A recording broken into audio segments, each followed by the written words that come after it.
Up. 3, this all day.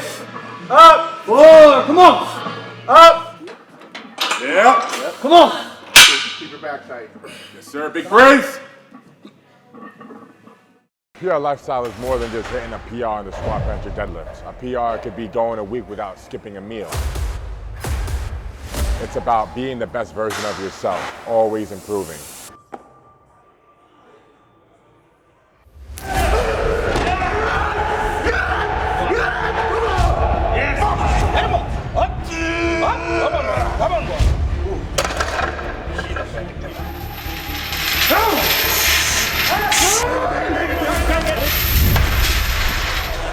Come on, somebody out there sitting working harder than you.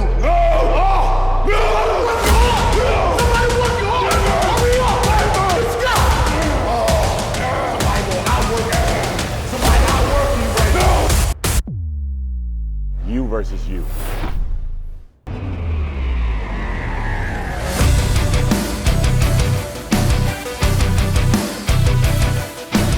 Welcome back to the channel, guys. Here we are at Elite FTS in Columbus, Ohio. What neighborhood? I couldn't tell you. We are in the middle of nowhere. I'm here with Jaden today, and he has a very inspiring story. He blew off his quad tendon in both of his quads in June. It was January last year. January last year. Now here he is today, a year later, about to squat. I don't know how many hundreds of pounds. 600, 700, 500, I don't know. But point is, a week ago, 2 weeks ago, he did 700 pounds on a safety squat bar. Yep. Sleeves. Yep. After blowing both of his quads and having 5 surgeries. So as the video goes on, I'm gonna let him explain the story, how it happened, and the hell he went through to get back to where he is today. And unfortunately, some of us have to go through these trials and tribulations. Hopefully, not too many of you. I've been spared that. I never had to go through a major surgery, despite all my heavy lifting over the last decade. So I can only imagine what you went through. But in this video today, I'll get to explain to you guys what that was like and how you got back to lifting heavy again. I mean, I don't want to spoil it, but they said they might have to cut off his leg, that he had to squat heavy again, you know, so yeah, it's a big one. Anyways, we're gonna do squats right after I watch that video of him blowing both his knees out. So you want to pull that video up real quick and we can watch it together, pre-squat? Okay. Yeah, let's do that.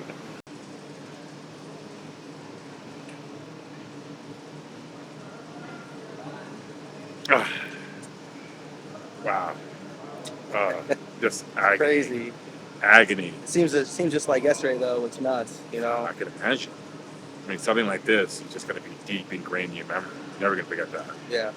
Looking back at it, definitely makes me think of everything I went through, and you know, just a true blessing to be back training like I am now, and back better than I was before, honestly. That's a testament. Yeah, absolutely. You're standing on your 2 feet right now, stronger than you were pre-quad tendon tear in both quads. Yeah. And people forget too, like, you know, they just see, you know, my initial injury, the video I posted me in the hospital, but I had 5 surgeries total, and my last surgery was in June of last year, so it's not even been a year yet since my last surgery. So it's definitely been a crazy journey, and, you know, I'm just thankful to be back.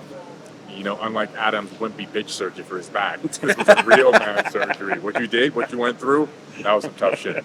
Tough side. It was honestly, that's what, so when Adam told me about you, I wasn't too sure who you were, to be honest. When he told me your story, it was like, oh, I gotta meet this guy. Yeah. You know, because people that went through what you went through are far and few. You know, you've been dealt a shit hand, but you've been dealt another hand that you're able to come back from that even stronger. Yeah. You know, and then now you have the story to tell, and you're going to help countless people. Absolutely. And that's one thing I say is that throughout this journey, one thing I wanted to do was really be able to help people going through something similar. So there's a lot of people with quad tears or knee injuries or things that are very similar to what I dealt with, and I've been able to help them come back, give them advice, and be able to make sure they're able to get back on their feet. So a lot of it comes down to your mindset, and that's the number one thing is that, you know, where the mind goes, the body must follow. So always believe in yourself and just never, you know, give up. And that's the best thing I can tell anyone going through something similar or who has been through this, you know. So. Well said. I couldn't agree more. Now, after watching you blow up both of your knees, I'm ready to squat. But bingo. This may be the first gym that has a working knob on the monolift. On the monolift. Tell me, I don't know about you, but I've been to so many powerlifting gyms. that this thing is just missing. So hats off to the owner for keeping this intact. Yeah.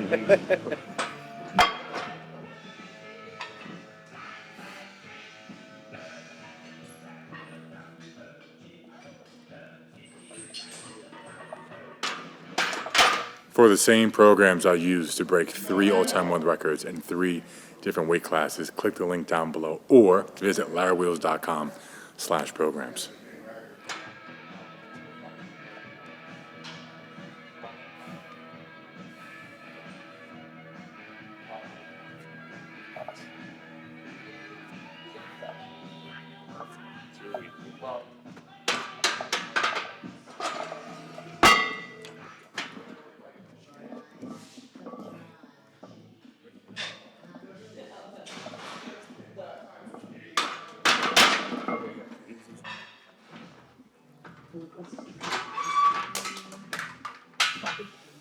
Easy weight.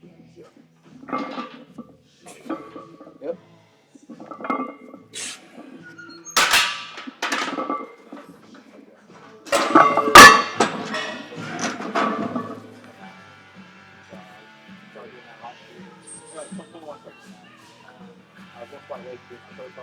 Okay. Exactly.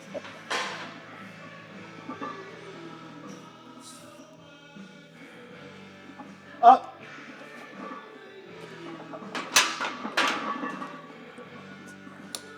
Yeah, so this is 4 plates. This bar is 65 pounds, so it's a little bit heavier than normal barbell. I'll go ahead and put wraps on instead of just wearing knee sleeves. This will help me kind of get used to the wraps and how they feel. Just add the extra support and protection, and then I'll go into probably another 50-pound jump or go straight to 5 plates and give it a go and see what we got in the tank. Yeah, for sure. This is a 65-pound bar. Yeah, So 5 plates would be 515. yeah, 20 pounds doesn't damn sure make a difference. So yeah, let's keep that in mind. I think doing it the way Tom Platz did it. So whenever I've done these AMRAPs, I would tell him, Jaden off camera, they would be like half reps, right? Yeah. I'd maybe go to inch or two shot parallel and not lock each one out. yeah, So I'm just going boom, boom, boom, boom, boom, right? Trying to get that 20 rep mark. But doing it the way Tom does, that's sinking each one from rep 1 to rep 23 yeah. and locking each and every single one out. That's a whole different story. I think 10 to 15 I'll top out because I haven't tried that way. Yeah. Another thing too is that people who may not know, but those who are familiar using a safety squat bar, it is much more difficult to squat a lot of weight on this bar just because it's putting all the pressure in your upper back, and once it pitch you forward, the way the bar is made, it makes the squat more difficult to where you really have to drive that head and back into the upper bar to keep it stable and locked into position. So doing 500 for an AMRAP on this is much more impressive than using a normal barbell. So take that in consideration. It's going to make the movement a lot more difficult, but also it does give your shoulders and elbows a break instead of using a normal squat bar. So that's the benefit of that. And I would use this in training specifically for a few different reasons. One being inflammation from my brachialis from low bar squatting, right? And another being to strengthen my deadlift. Because as you just mentioned, when you're using the safety squat bar, it pushes you forward, and that same drive you use is the same drive used on the deadlift. So it also makes for a great deadlift accessory while giving your shoulders, and in my particular case, brachialis from having the compression when you're grabbing the low bar. Yeah. That compression on your brachialis is a great accessory for building the deadlift. Absolutely. My best safety squat bar squat like 800 or so, and my best squat period is 900. So it's like a 10 to 15% difference. Absolutely. Standard straight bar. Yeah. So my best safety squat bar squat ever is 705. I did it on the Kabuki Transformer bar. Oh, fuck yeah. And then I had it on the safety squat bar setting. Then I also did 705 box squat with no hands on the safety squat bar Hell yeah. a couple weeks ago. So 2 weeks ago, post 2 quad tendon tear. yeah. Awesome. So That's today will be interesting to see. I don't feel too bad. So I'm hoping we'll at least get 10 plus reps. Like I said before, my quad injury, 500 was nothing. I would squat 500 for sets of 10 on drop sets all the time. So this will be fun. Yeah, no doubt. I'm gonna enjoy it afterwards. Yeah. I was like, that felt good, but not during set. I'm gonna be crying. Yeah. These long squat sets feel like an eternity when you're in the bar. Yeah, absolutely. But it's so rewarding. Yeah. I love leg day because it just makes you feel like you're working the hardest. You push Yeah. yourself the most. Yeah, it does it does pay off, and it does give you that sense of, that you worked really hard when you go home. You feel like you got a lot accomplished. Instead of just going through the motions, if I go into the gym and train arms, yeah, I still train arms hard, but there's nothing that's exhausting and tiring like a good squat session and like that. So, 1,000,000%. Yeah. Can't compare the two. Yeah. So like I was saying, I do have the PR elbow wraps, which I've been using those for bench and pressing. So anytime I overhead press, any kind of movement like that, I do put those on just for extra safety. My best is 405 for 4 on flat bench, but it's so weird because I've done 405 for a little bit more than 4 on incline because my incline is super strong. Oh, shit. Yeah, that's different. Yeah. Yeah, that's very different. Yeah, Okay. so it'll be interesting to see where I can take my bench to. I like to hit 500 pounds on bench, but 198. yeah, at 198, so that'd be cool. But I want to get some stuff done on the bodybuilding stage first, though, before I probably hit that. If you're interested in optimizing your hormones, please visit Transcend. And for more information about them, click the link down below. They specialize in male hormone therapy. I'm currently using them to get my testosterone, my TRT, and they can take care of you. All you have to do, click the link, sign up. Someone from their team will get in touch with you, get your blood work done, dissect that, and figure out what protocol is best for you. Come on, buddy. Let's see it. Fly. Easy weight. Come on. Go on knees. Let's go. Yep. There you go. What knees there? Go. Let's go. That was solid. Oh, yeah. I mean, I can't see your legs moving, but I can see your head going up. And it looks fast. From the speed of your head going from here to here, it looks legit. Yeah. I just can't see anything else really fast in your head. Watch that back. So one thing that might fuck me with this challenge is the way I squat. Yeah. So I used to try and copy the way other people squatted. So I would see people like Daniel Bell, for example, just dive bomb. Yeah. And the eccentric, and it seemed like it was really effective because they're spending minimal time under tension, right? I have the same approach when I bench press, actually. Yeah. I don't come down very slowly. I fucking slam it in my chest. Yeah. So it's quickly on my chest, and then I explode as quick as I can. So minimal time under tension. Every second you're under a weight, Yeah. right, it's taxing. So I had a scare at record breakers, I believe, and I tore my quad from just dive bombing. And it wasn't something I was practicing either. Yeah. I went down too fast on the eccentric, blew my quad out, and that was like a 6 to 9 month recovery. Oh, wow. So now, ever since then, I squat very slow on the way down. Yeah. But when you're doing an AMRAP, that's a lot of time under tension. Yeah. So Yeah. I'll try to speed it up just a tiny bit. And I do think that dive bomb approach can be done safely if you gradually work up to it over a significant period of time, like over several months. But if you just suddenly see someone doing it and they're squatting like 900 pounds, like that way, just fucking squatting as if they have nothing on their back, and you try and replicate that, having never done it, that's a recipe for injury. Yeah. One thing I will say too, if you look back at all my old videos, probably from a few years ago, probably 3 or 4 years ago, my squats were definitely way quicker. So what I did, I would just squat straight down and break at the knees. I wouldn't take that time to create that slight hip hinge and really incorporate my glutes, hamstrings, hips, and all my posterior chain to be able to take on a lot of that load. So when I started doing that, my squat literally went from 727 in a meet to 865 in a 3.5 month span. Oh, wow. Just from fixing my technique on my squat. I used to squat high bar, squat straight down, load all my quads, and that was it. Switched to low bar, fixed my stance, really learned how to open up. Yes. And my squat just went through the roof. And squatting that way, where it's a lot of knee travel and quad dominant, is great for bodybuilding. Yeah. Right? But if you're powerlifting, you're trying to squat the maximum weight you can, you need the low bar, you need a hip flex, right? Yeah. And that puts a minimal stress on your knees. Hence, after a decade of doing 8 to 900 pound squats, my knees feel fantastic. Yeah. But then you have bodybuilders, right, younger than me, complain about knee pain, and it's the way they squat, Yeah, exactly. right? There's a lot of knee travel, there's a lot of emphasis on their quads, right? And that's just not healthy on the knees. Yeah. Great for quad development, Oh, yeah. terrible for the knees. Exactly. Yeah. That's one thing I'll say, especially with me having torn both my quad tendons. It takes me a little bit longer to get warmed up and get going, so I'll do a lot of warm-ups. Really try to push a lot of blood into the quads and get my knees feeling loosened up. So knee squatting with a lot of forward knee travel is definitely not ideal. Oh, yeah. And if I do anything like that, it's like on a belt squat or a split squat, something really light and just focusing on, bodybuilding stuff. So Yeah. when Less I'm- weight, more control. Exactly. But when I'm handling heavy loads like this, I definitely take my time, like Larry said, control the eccentric, and make sure I'm in position to finish a rep correctly. Well said. Oh yeah, Dr. Yeah. Jaden over Yeah. here, dropping knowledge bombs. Yeah. Let's go, big boy. Come on. Yep. Come on, man. Let's go. Up. 1. Up. 2. Let's go. Up. 3. It's all day. Up. 4. Come on. Up. Yep. 5. Let's go. Up. 6. Tight. Up. 7. Let's go. Up. 8. Come on. Come on. Up. 9. Come on. Come on. Come on. Come on. Up. 10. Let's go. Let's go. We got more. Up. Come on. Come on. 11. Come on. Let's go. Come on. Keep working. Come on, Larry. Come on, Larry. You got this shit. Let's go. Up. There you go. Ooh, shit. Well, guess what I'm saying. So yeah, Larry, he got 12 reps. Super impressive, definitely, with this setup. I'm going to try to go for something around that. If I can get 8 to 10, that'd be a big win for me. If I can beat 12, I'm going to beat 12. So we'll give it a go. This will be a huge win for me if I do. We'll put my reps on and see what happens. But I feel pretty good, so I'm thinking things are going to go well. I think you're going to get at least 10.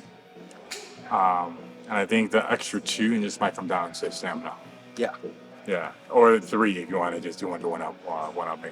Yeah. Yeah.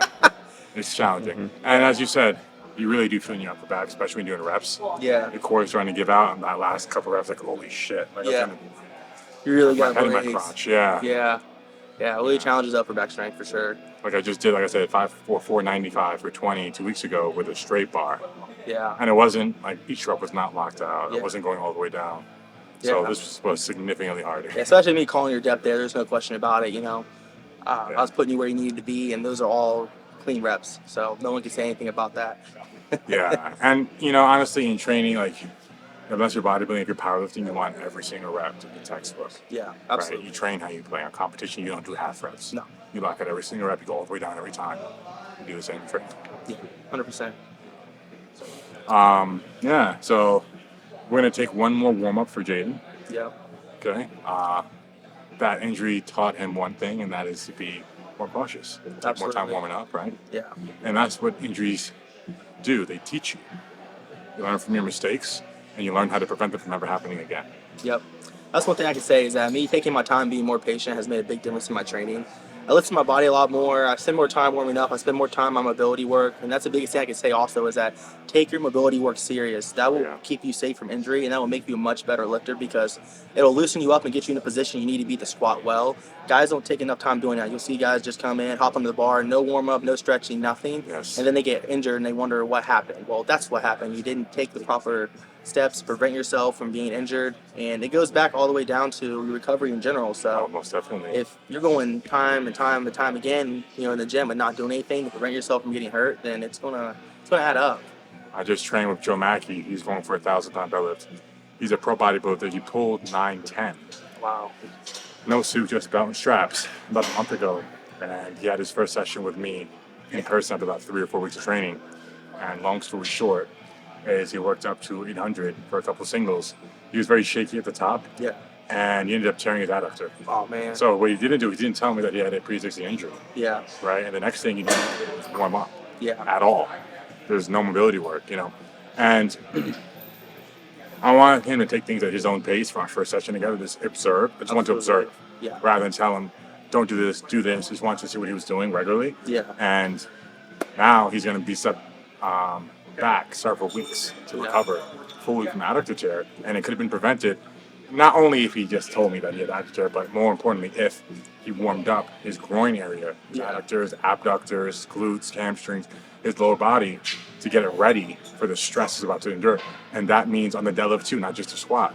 So every time I deadlift and squat, I have the same 5-10 minute mobility drill, multi-dynamic stretching. Yeah. Easy, really easy stuff. Yeah.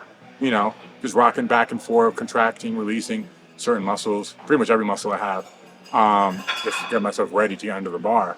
And that's a good routine I've been doing since I met with my coach, Yeah. 8-9 years ago. And it's prevented that same pain, Same that pain. groin injury, that adductor pain that he had. and any other pain or inflammation in that region. So I think there's a line that you can cross where it's too much. Yeah. So I think just 5-10 minutes is enough. Like I saw you warming up today. You did 5-10 minutes. Yeah. Mobility, right? You didn't take much time. No, it didn't take much. And that little bit right there does make a big difference. The biggest thing, too, make sure your adductor's warmed up. You know, if something's going to give, it's going to be something like your adductor or, you know, a muscle group like that. Not so much something major. Yeah, I did tear my quads off, but I did warm up and take my time when that happened. So it was more of a freak accident. I always say, like, hey, it was a straw that broke the camel's back, you know. So it's just one of those things. Yeah. 800 pounds, use a straw. Yeah. 10 years ago, back in 2013, that was big weight. Now it's straw weight. Yeah, The bar keeps getting raised. exactly. My first few years powerlifting, I struggled to get used to reps. And myself and, you know, the people around me didn't really know what the issue was. We just assumed that in my particular case, I just needed more time in the reps. But what it really was I was covering this muscle here, right? So if you wrap too high, like I was, right, what's going to happen is this won't contract. So every time I unrack the bar, I feel very unstable, as if like something wasn't working, like something just wasn't activated. And I didn't know really what was going on. I just thought wraps suck. But I learned later on from John that I was wrapping too high. Then I just wrapped lower, just around the joint, and voila. Now it's hard to go back to squatting without them.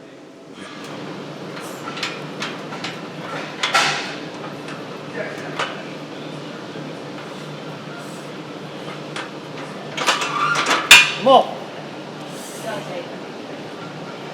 Right. Oh yeah. Oh, Ultra.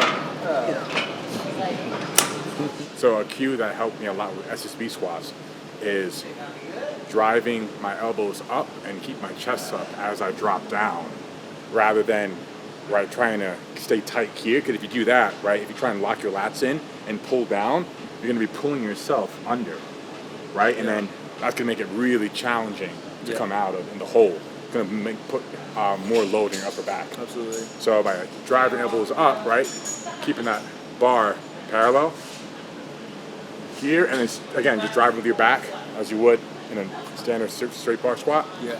You're going to find that's a lot easier in your upper back. Yeah. Until you get to later sets. Yeah. Then it doesn't matter what you do. No matter what you do, it's going to be, it's going to Yeah. be hard. Yeah. Yeah, No, absolutely, I agree. for sure. Okay. Get in there. Come on. Yeah, come on. Oh yeah. Oh. Yep. Come on. Come on, big guy. Come on. Yes. Focus.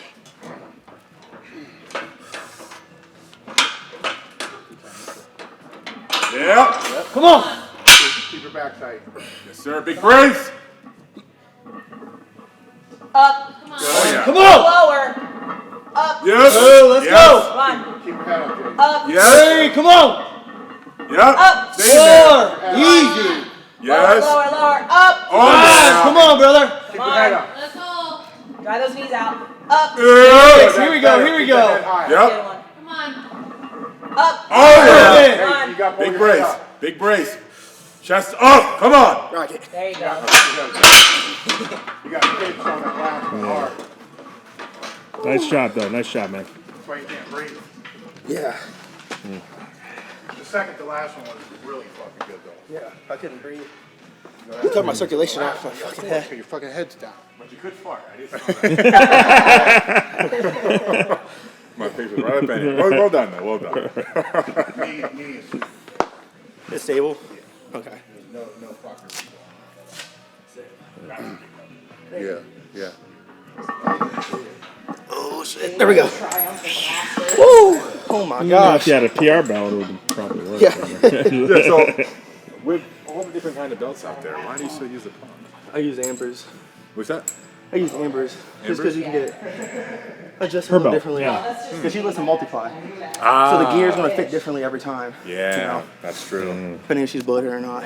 Or what she ate that day. That is indeed true. Yeah. Yeah. I know all about the bloat. So, the first couple reps look so good. What do you think stopped you from getting 12? What was like your How many give it? 7? was 7? Yeah, something What do like you, Yeah, was it like it was 7. your lungs? Was it? Did you just feel heavy today? So I did squat pretty heavy about 4 days ago. Okay. So I think I was a little bit fatigued still, and I was letting the weight pitch me forward too much. So the weight started pitching me forward, and I could feel my circulation around my neck kind of giving out a little bit. Oh, shit. I was really trying to focus on my breathing, and I just, I wanted to be smart. I could have took that 8th rep, maybe 9th. No doubt. But the thing is at what risk? So I might have potentially missed it, put the spotters at risk, and they didn't want to do that. So that's still a PR in reps on that bar. So I'll take that as a win. Oh, yeah. And that's definitely the most reps I've done in a squat in a while. So. And you know what? Your ability to squat well with the safety squat bar, let me start that. This will expose the weakness in your upper back. Yeah. Right? And I definitely see a weakness there. From the first rep, you were starting to get pitched over from rep number 1. When you want that to happen like towards the end of your working set. Yeah. So if there's anything that would pick apart, it would be that. But as you mentioned, your knee looked rock solid stable. And that's really what we're looking for, right, moving forward after what happened. After you're hearing your story, like, as long as your knees feel good, you're invincible, right? It's not going to happen again. You're taking the preventative measures so it doesn't. Yeah. And I have, over the last few years, have dozens and dozens of sets with the safety squat bar. I love the thing. So I've definitely developed some upper back strength from it. So I feel very comfortable on that bar. Yeah. Even more so than a straight bar, actually. Really? Yeah. When I'm getting over, when it's getting like dumb heavy and I'm getting fatigued, I will feel it too, like rounding me over. Yeah. But I find that it takes a lot to get me there. So, Yeah. when I first started using it, though, it was like a nightmare to get used to it. Because imagine. I had the same issue. I would just get, Get rounded pulled over, over. Yeah. Next thing is I know I needed to stay more upright in that. Another thing too, I was trying to feel the floor and really calm my balance. Yeah. So I noticed I didn't want to push too far on the handles. I didn't want to lose my balance or pull too much down. So I was trying to find that sweet spot, but I definitely think I still let my upper back cave, which caused me to be out of position for a few of the reps, which really made the rep harder Oh, yeah. than what it needed to be. So Yeah. And if it's rounding you forward, you put more load in your quads. yeah. Yeah. But I feel like I got a good quad pump, so Oh, yeah. Mine's totally gone. So Yeah. we've been taking powerlifter breaks in between these sets. Yeah. I think we've been here like 2 hours and did one set, top set each. Yeah. Well, when you're working up to a heavy set, you want to take your time and make sure you're giving yourself enough rest in between sets for that. Oh yeah. So 110%. Yeah. I would want to take a bit less than what the norm might be for the sport. But today was definitely out of my comfort zone with that. Yeah. Like, I'm totally cold now, and it's actually cold outside too. Yeah. So I'm looking forward to getting some pump work in. Absolutely. Now that we got our tops this out of the way. Yeah. I would love to. I would not love to push any harder than squats today because it's like 9 o'clock at night. Yeah, I it's train late. usually at 11 a.m. Yeah, it's something different, yeah. You know? Of course, you've been traveling all day, so Yeah, that it's- alone, when you travel like that, That's true. come and be able to train and hit the number he did, that's still very, very good. When you're sitting on a plane and stuff, hips and quads kind of get tight at your back, so.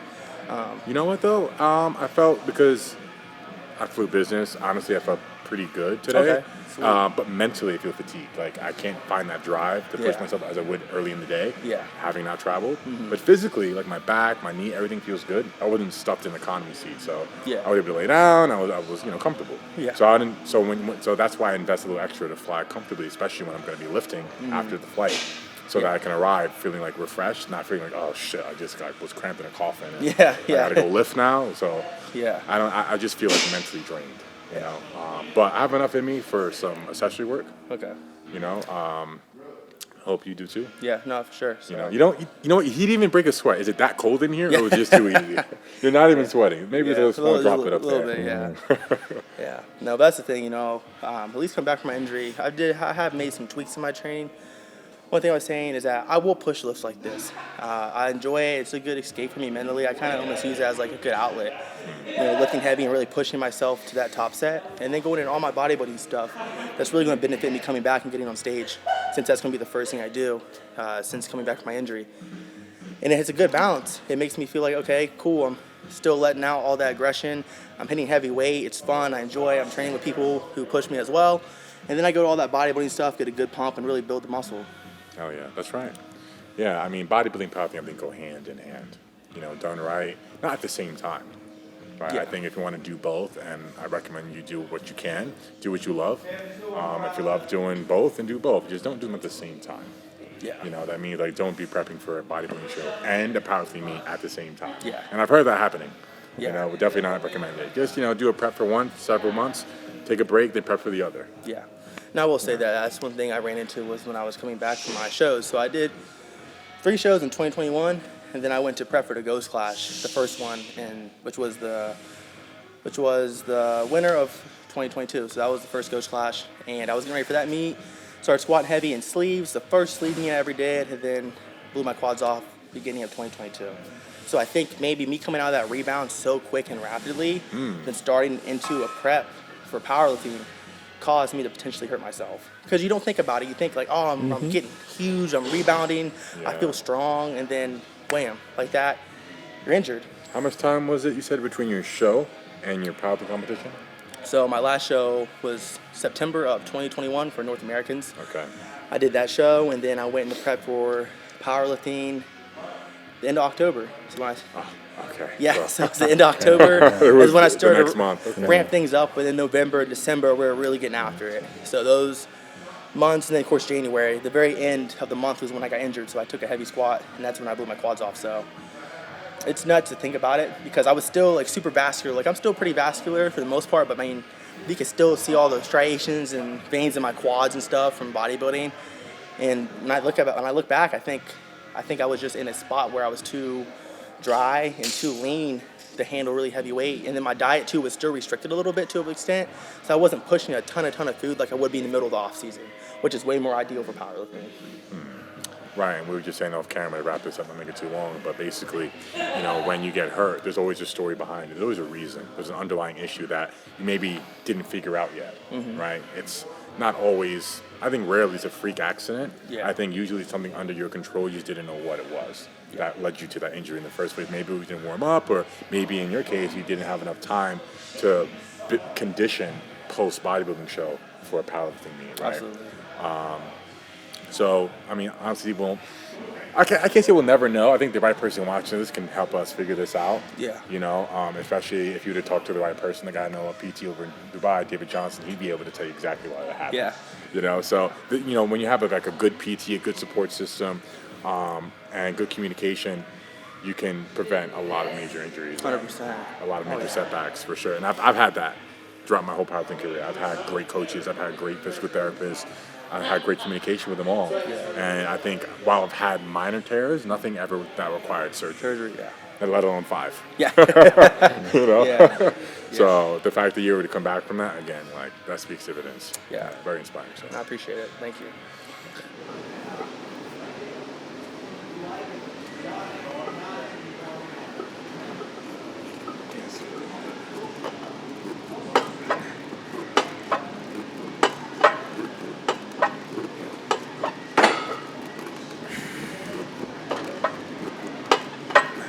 Well, Dubai just, to me, felt so small, Yeah. and that really bothered me. Felt like I was in a little box. I remember a couple years ago I talked to you about it. That's true. Yeah, I said the same thing, right? Yeah. I feel the same way, especially after going to LA. That confirmed the way I felt about Dubai. It's good for, I mean, I was there 4 years, so I can't even say the short term. I was there long term. Yeah. It's just, again, I felt like I was in a small box, and now, being in LA, I feel like I'm in the big wide open. Yeah. God, Larry's doing calves. You got my number?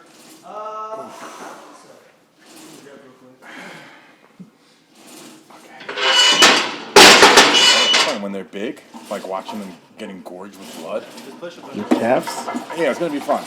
It's lame now because they're tiny, huh? Yeah, they put a bunch of like synthol in there, then it'll, you know. I was thinking about that. Either that or implants. Yeah, you have implants, yeah. Seriously, dude. If I want to get on stage, you ain't gonna cut it. Yeah.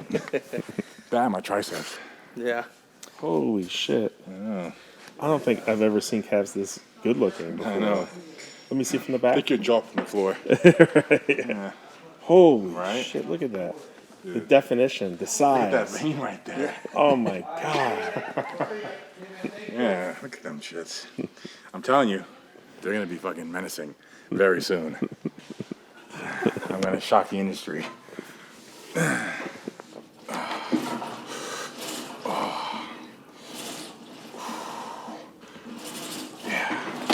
feels really good. satisfying pump, honestly. I was hated doing calves because I would use the standing calf raise or the seated calf raise and just feel it back in my Achilles heel and think, I just don't feel anything. They're never going to grow this way. And they never did. But this way, I generally feel if I keep doing it.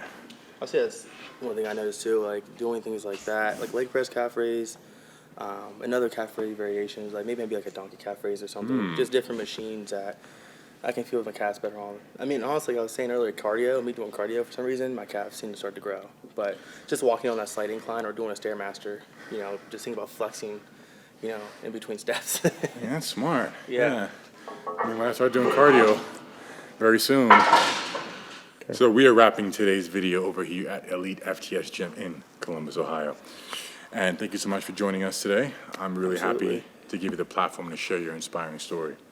You coming back from that injury is nothing short of incredible, and it's very inspiring for myself, and I'm sure everyone watching. I've had just baby tears. Yeah. Adam just had wimpy bitch surgery for his spine. So you're a real one. I appreciate that. And thanks for joining again today. Starting off from the same squat bar for nearly never doing it. Yeah. It's pretty damn good. If you did it next week and maybe one week after, you'd probably hit 12, 13 reps. Yeah.